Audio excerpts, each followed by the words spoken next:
Sound off for Chesterfield.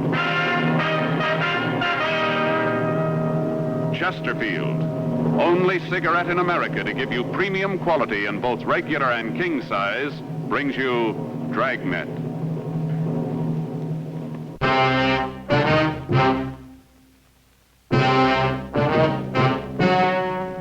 Ladies and gentlemen, the story you are about to see is true. The names have been changed to protect the innocent.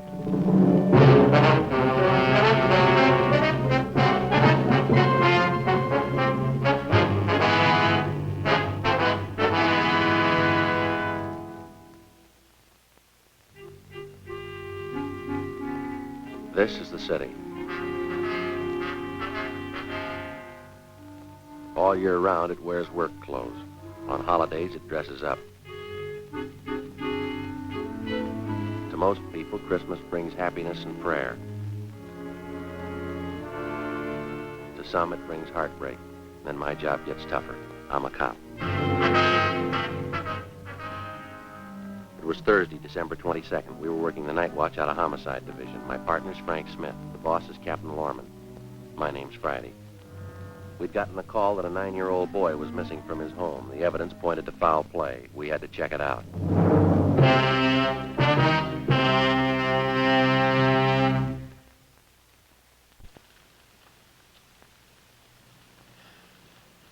Thousands are changing to Chesterfields, regular and king size, because Chesterfield is the first and only cigarette to give you premium quality in both sizes. That means that Chesterfield king size contains tobaccos of better quality and higher price than any other king size cigarette. The same fine tobaccos as in regular Chesterfield. There is absolutely no difference, except that king size Chesterfield is larger. Contains so much more of the same tobaccos, it gives you more than a fifth longer smoke. Yes, more than a fifth longer smoke. Ask your dealer for Chesterfield, either way you like them. Premium quality Chesterfield, and much milder.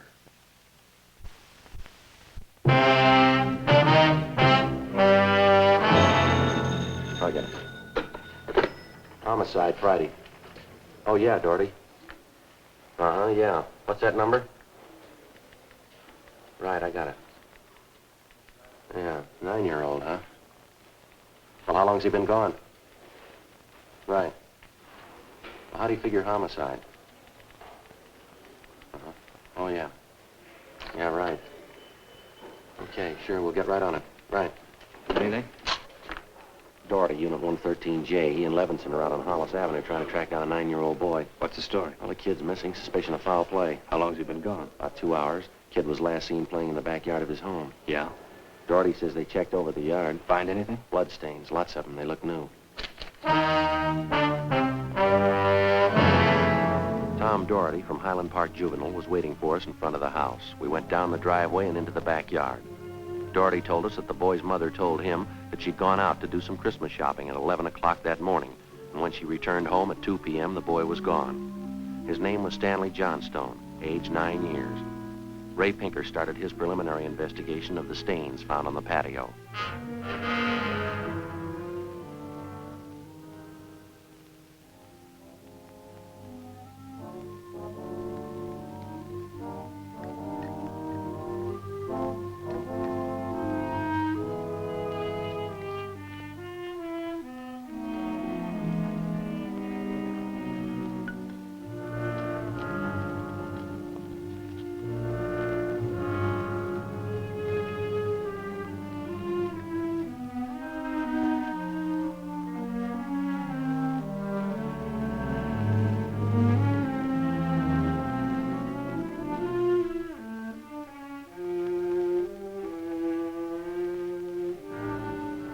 There it is, fellas. Yeah, Ray. Very blue, bloodstains, all right. I don't know whether it's human or animal. You have to go back to the lab to run it through? Yeah, biological precipitin test. How soon can you type the blood for us, Ray? Precipitin test won't run more than 20 minutes. Take 3 or 4 hours to run a blood grouping, though. Anything else you want to check? Now, let me borrow a scribe and an envelope, will you, Ray? Sure.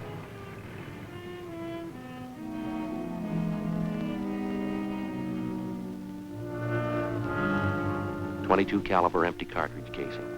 I marked it for evidence. Doherty went on to tell us that he and his partner Levinson had talked with the neighbors. They could tell them nothing. He said they put out a missing broadcast on the boy and that the mother was at a loss to explain the boy's whereabouts. Blood stains, empty cartridge. Could mean 100 things. Any ideas, Freddie? Yeah, just one, and I don't like it. 4:30 p.m., Thursday, December 22nd. The neighborhood search for 9-year-old Stanley Johnstone continued. Ray Pinker went back to the crime lab to start the precipitant test and the blood grouping. Levinson and his partner Doherty from Highland Juvenile stood by. We called Captain Lorman, and he arranged for a special detail to aid in the search for the missing boy. Frank and I questioned the boy's mother, a Mrs. Ruth Johnstone, a woman in her early 40s. She seemed fairly calm under the circumstances. Mrs. Johnstone, is your boy Stanley in the habit of wandering off without telling you where he's going? No, he's not in the habit of wandering off, but he has done it before. When was the last time, Miss Johnstone? You don't have any children, do you, Sergeant Friday? No, ma'am, I'm not married. There comes that time in every young boy's life when he feels that it's time to leave home, go out on his own. Usually happens somewhere around 8 to 10. Yes, I think I know what you mean. I have a boy of my own. You know how it is. My husband and I scolded Stanley one afternoon after school, and he was quite put out about it. Thought George and I were unfair. Packed a few of his things and left. How long was he gone? Oh, no time at all, about 2 hours. I was worried about him, but my husband said to leave him alone. Said every boy had to go through that stage. Well, and you think he's run away from home again this time, do you? Yes, I think so. He's been gone about 4 hours now. I have a funny feeling about it. Well, did you and his father have some misunderstanding with the boy recently? That's just it. We haven't. I don't mind telling you, now that we're talking about it. I'm getting worried. Any place around that he might like to visit, a hobby shop or a playground where he might be? Well, yes, there's Jensen's model shop, little Heidi Robinson, but I've already called all his friends, and they have no idea where he is either. I see. We'd like a list of all of his friends and the places that he was known to frequent. Yes, all right, I'll give them to you. Where do you suppose he is? Where's your husband now, Mrs. Johnstone? At work. George works for the city. He's a fireman. Where's he stationed? Engine Company 12. He's working the A platoon. He'll be home tomorrow morning. I haven't told him Stanley's gone. Well, is there any chance that the boy might be down at the firehouse with his father? No, he seldom goes down there anymore. No, I don't think he's there. I'm awfully worried. May I call my husband? Well, sure. Go right ahead. Excuse me. I know George will be worried.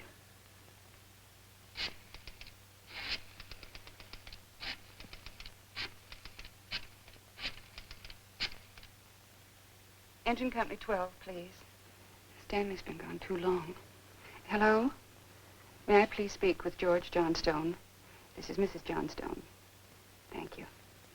I hate to call George at his work. Yes, ma'am. Does your husband own a gun? Yes, he does. What caliber, would you know? Well, it's a .45 automatic. He got it in the Army. George? This is Ruth, George. Is Stanley down there with you by any chance? Oh. No, I can't find him anywhere. He wasn't here when I came home from doing my shopping. Well, there are 2 policemen here. No, dear, I'll call you if we don't find him soon. All right, dear, yes, you too. Bye. I didn't think you'd be with George. That .45, is that the only gun in the house? Yes. Why are you asking about guns? Has anything happened you're not telling me about? No, ma'am, just routine checking. We'll have to take a look at that .45 if you don't mind. Well, maybe I should tell you. We do have another gun in the house, but it's all wrapped up. George bought it for Stanley's Christmas present. Wonder if we could see that, please. Well, yes. Do you have to unwrap it? I'm afraid so. Well, it's this way. It's in this closet. Think I can reach it? Can't hide it. Oh. Stanley must have found it. It's gone. Here's the gift card and the box the gun came in. It was a rifle. Wonder if I could see that box. Oh, of course. Thanks, sir.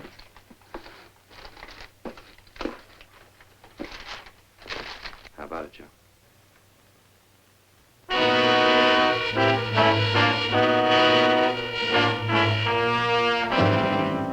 Thursday, December 22nd, 5:15 p.m. The search for the missing boy continued.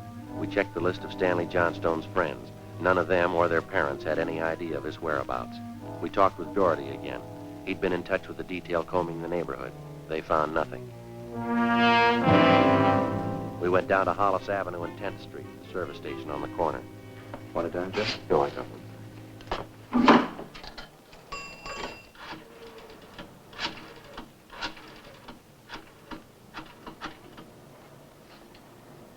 Two 667, please.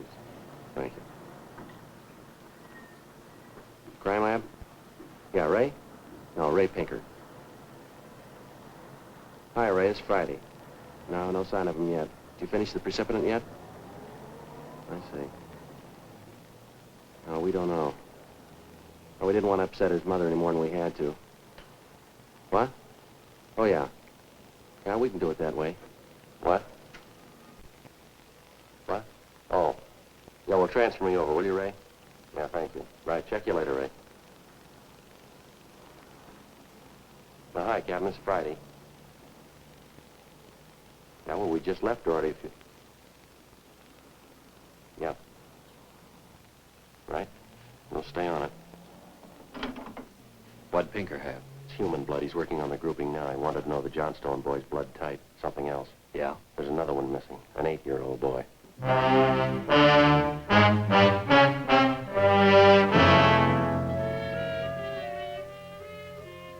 6:30 p.m. We talked with Officer Doherty about the other missing boy. He told us that his name was Stephen Martin, 8 years old. His family had just moved into the neighborhood. It seemed that no one besides the Martin family knew that the boys played together. We got a description of the Martin boy and put out a missing broadcast. We called the Johnstone's family doctor. He told us that Stanley's blood type was type O. At 7 p.m., we talked with Mrs. John Martin. Stevie told me he was just going out to play. He said he'd be home by 6 for dinner. Yes, ma'am. He's always prompt, never overstays his playtime. It's after 7, isn't it? Yes, ma'am, 5 after. You sure Mrs. Johnston doesn't know where the boys are? She has no idea, Mrs. Martin. It's terrible, just awful. I feel there's more to this thing, something you're not telling me. Well, there's no use to upset you until we know a few things for sure. Then you are holding back something. Please try not to worry, Miss Martin. There are certain questions we have to ask, routine questions in any kind of investigation. Is there anything else you want to know? Yes, what's your boy's blood type? It's a funny question. Do you think anything's happened to him? Have you found him and you're not telling me? No, ma'am, we haven't found him. We don't think anything's happened to him. Blood type. Yes, ma'am. I think I have it written down in Stevie's baby book.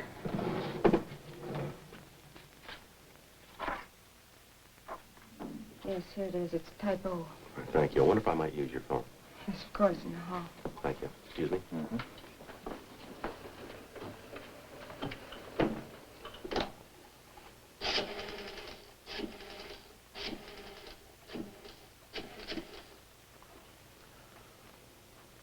Two 667, please.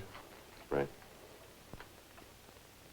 Hello, Ray. This is Friday. Just checking back. I got the blood type of the 2 missing boys for you. Yeah, type O. No, both boys, type O. Yep. Right.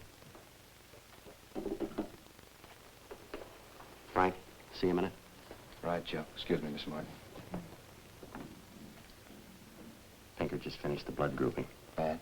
The stains, both type O.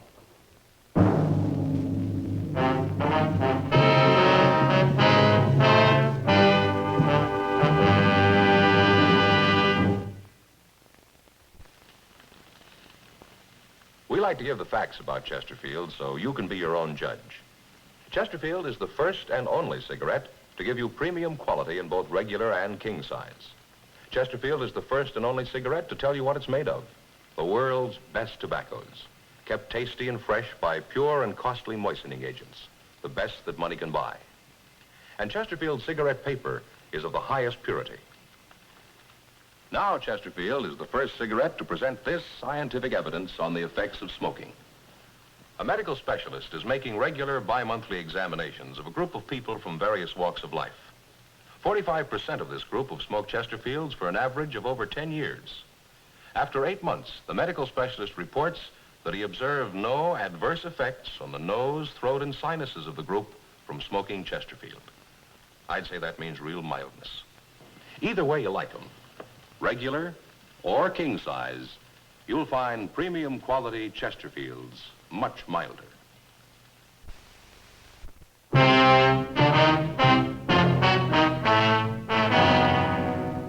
p.m., Thursday, December 22nd.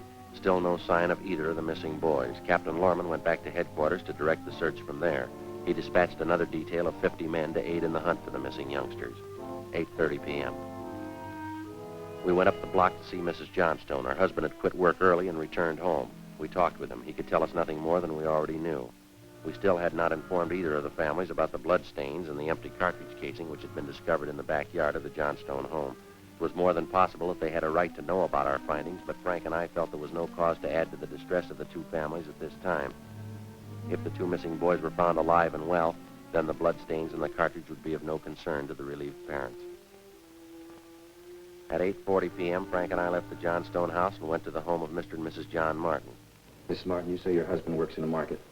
Yes, he telephoned about 15 minutes ago and said he was closing up right away. He'll be here any minute.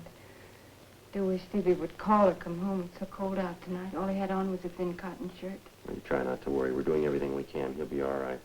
Stevie's father's such a sensitive man. He and the boy are so close. I know he's terribly upset. Now, you say you looked every place. There's no place else the boy might be. Oh, no place, no. If anything's happened to the boy, it'll just kill John. You just take it easy, Mrs. Martin. Sit still. I'll get it. Thank you. Joe. Yeah. The Johnstone kid, he'd been found.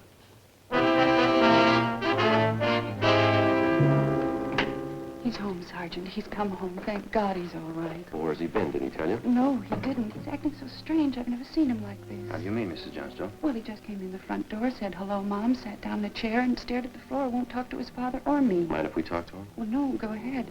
I asked him about the little Martin boy, but he wouldn't tell me a thing. Where's he now? In the dining room.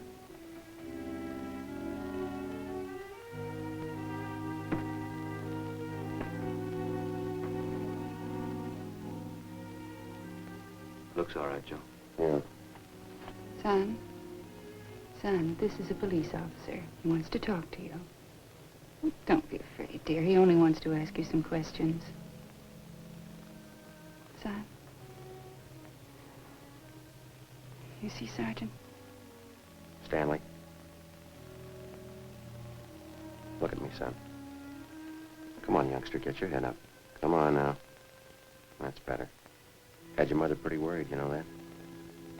Want to tell us where you've been? We should try and get him to eat a little something. You hear that, son? You want something to eat? Stanley, there's another little boy up the street who hasn't come home. You know where he is? His father and mother are worried about him, too, just like your folks were. You've got to help us find him, son. I killed him. I killed Steve. With the 22. We were only playing, but I killed him. How do you know you killed him? Maybe he's only hurt. Now, isn't that it? No, he's dead. I know he's dead. The gun went off. We forgot we put bullets in there. Where is he, Stanley? I hit him. I was scared. I didn't want anybody to find him. I don't want to go to jail. Where'd you hide him, son? Out in back under some leaves. I didn't mean it. He was my pal. You want to show us where, Stanley? Yes, I'll show you. Please don't send me to jail.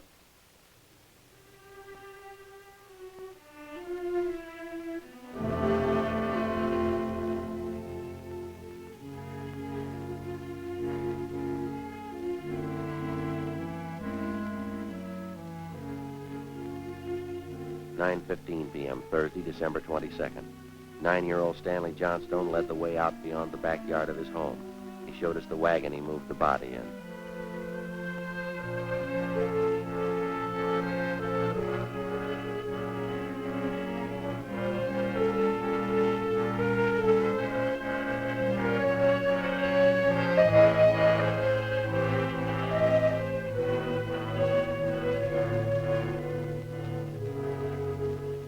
Stanley led us to a small clump of trees in back of the house. There we found the body of Stephen Martin. There was a single bullet wound in his chest just below his heart. He was dead.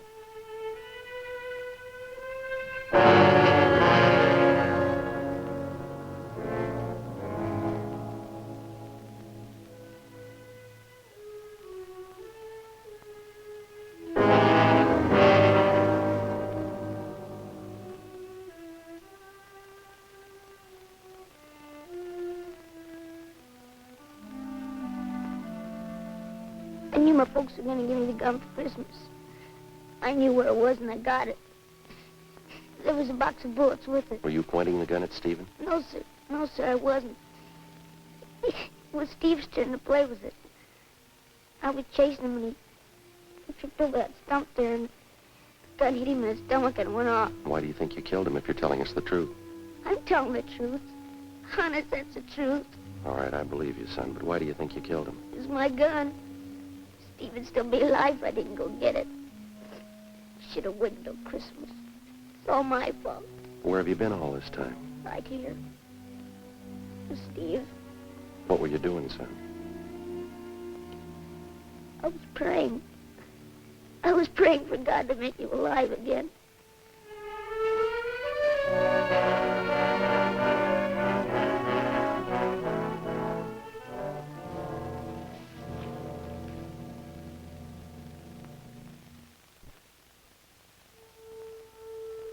After a thorough investigation, Frank and I were convinced that the shooting of Stephen Martin was accidental. All evidence indicated that the Johnstone boy was telling the truth. We put in a call to the coroner's office and acquainted him with the facts. He designated a local mortuary to handle the body pending autopsy and granted us permission to remove the body to the Martin home.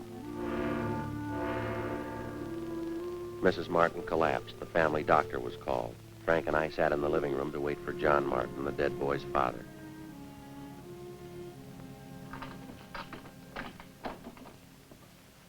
Edith? Edith? Mr. Martin? Yes. You the police? Yes, sir. Where's Edith? Where's my wife? Well, has my boy come home yet? Well, have you found him? Yes, sir. Well, where is he? Stevie? Stevie? Where's Steve? He's hurt, isn't he? Yes, sir. Well, where is he? I want to see him. He's hurt pretty bad, Mr. Martin. Well, where is he? I want to see him.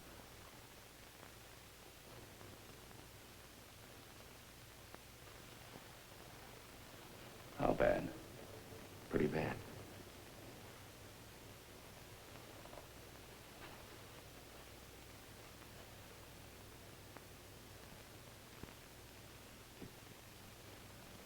He's dead.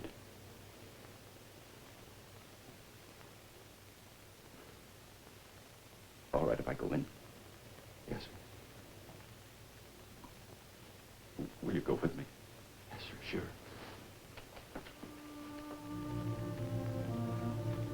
Don't make it any harder on yourself, Mr. Martin. I see my boy. Stevie.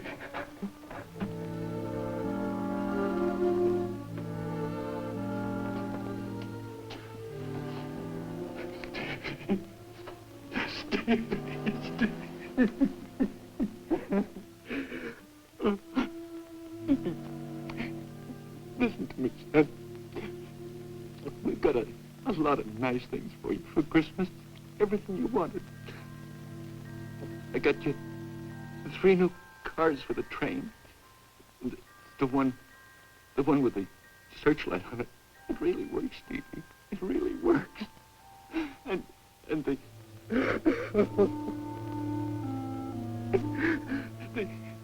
new switch you wanted, and a lot more track.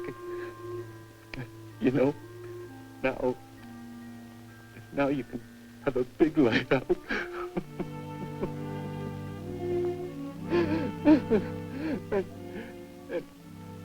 and you know that catcher's mitt you wanted? I got that for you too. The cowboy outfit. I got that.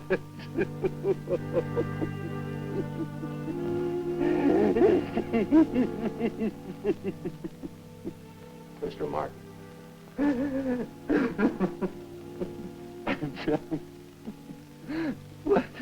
What happened? It was an accident, sir. He was playing with the Johnstone boy up the street. Playing with a gun. Went off. What was the name of that other boy? Stanley Johnstone. It was an accident, sir. Mr. Martin. I want to see that boy.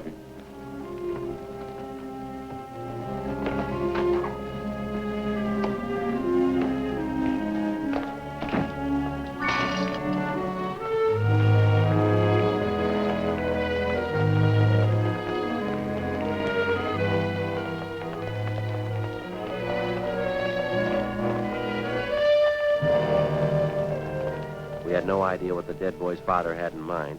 We didn't feel that we should try to restrain him. We went along with him up the street to the Johnstone home. I'm Stevie's father. Where's your boy? I'm sorry.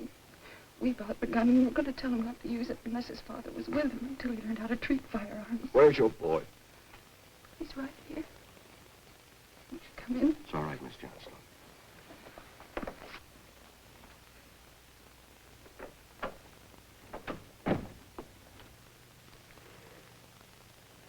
Are you the boy that was with Stevie? Yes, sir. What's your name? Stanley.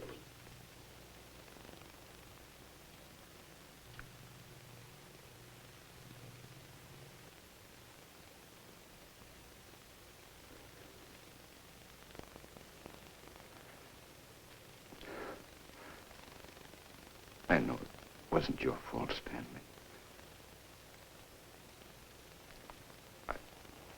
I wonder if you'd do something for me. Yes. I've got a lot of nice presents for Stevie. I know he'd like you to have them.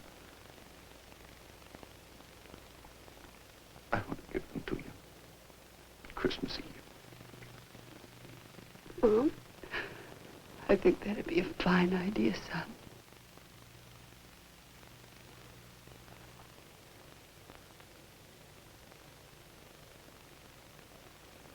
Come on, Frank.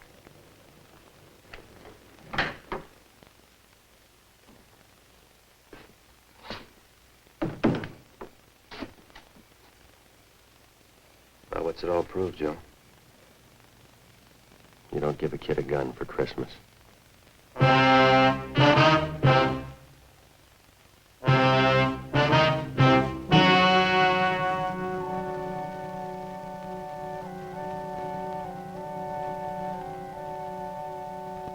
On December 24th, the coroner's inquest was held at the County Morgue, Hall of Justice, City and County of Los Angeles, State of California. In a moment, the results of that inquest.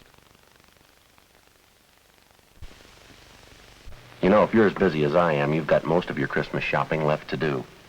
So take a tip from me. Give them quality. Give them Chesterfield. The only premium quality cigarette available in both regular and king size. And it's in the best looking Christmas carton that you're going to find. So make it a Chesterfield Christmas.